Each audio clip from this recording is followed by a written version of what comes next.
Welcome, it's Leslie from Sew-A-Lot Creative Sewing Centers in Lexington, Kentucky and Centerville, Ohio.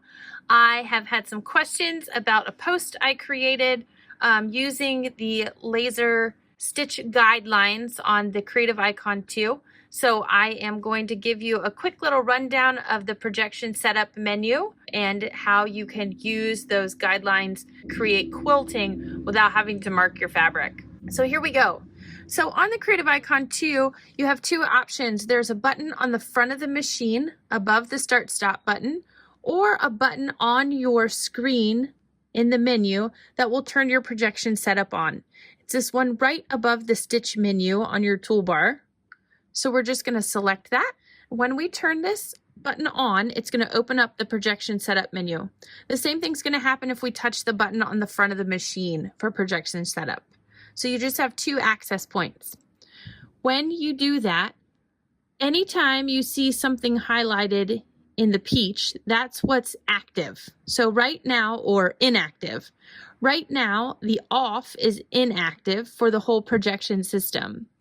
When I touch the on, it will turn to the peach color, indicating that I've now turned our projection on. As soon as I do that, my LED work lights, so my work lights on my machine, turn down to their lower level so that we can better see what we're projecting.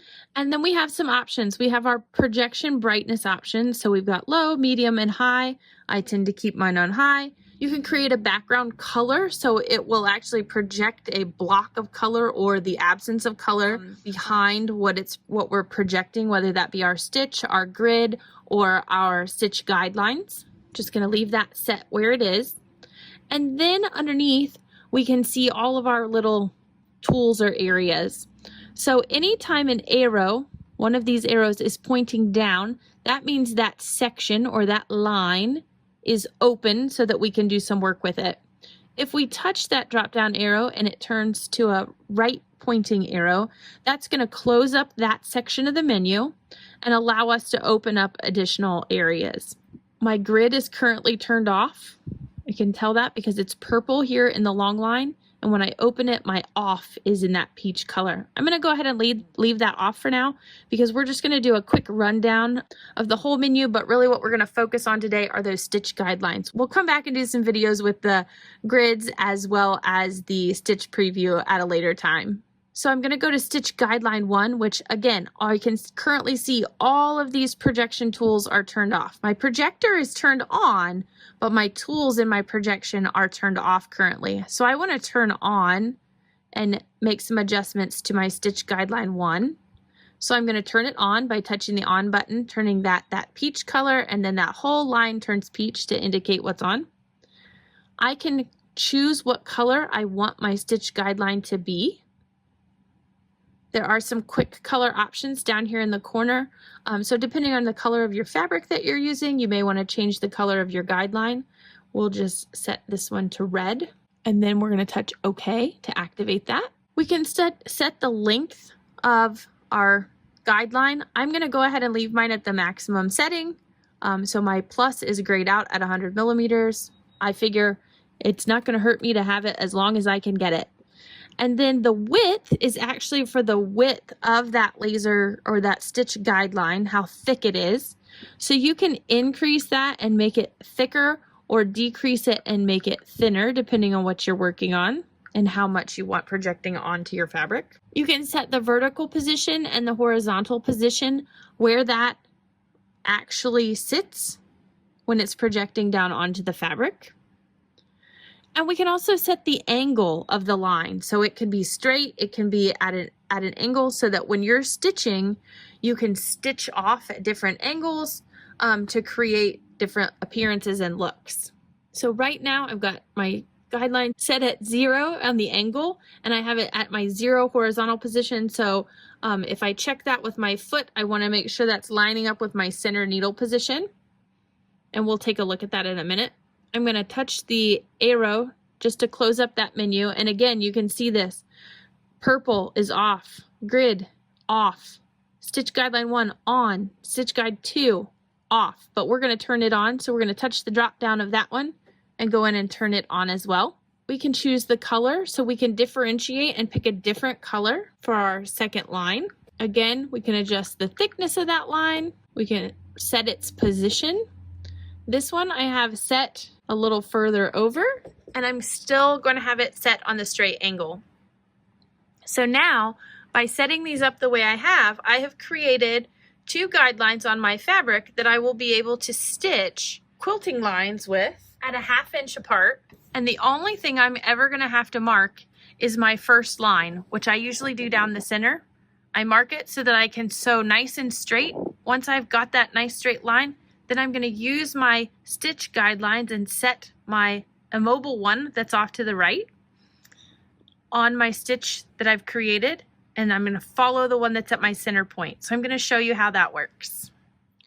So what I've done here is I've taken my fabric, batting, and my backing. They're all sandwiched together.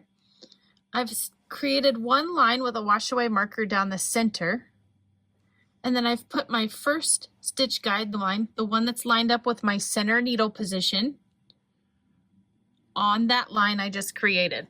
For right now, I'm not really using this line, but we will in the next step. So from here, I'm just going to go ahead and I'm going to quilt a line straight down, following that blue line with my center stitch guideline. Once I've created my first line, I'm going to take my white line and I'm going to set it on my stitch line I created. And I'm going to sew my next row of quilting. So this time I'm not looking at that center blue line. I'm not watching my needle. I'm watching my stitch guideline following the last line of quilting I just created. So I'm watching this line the entire time, making sure that it follows along the stitch line that I've created.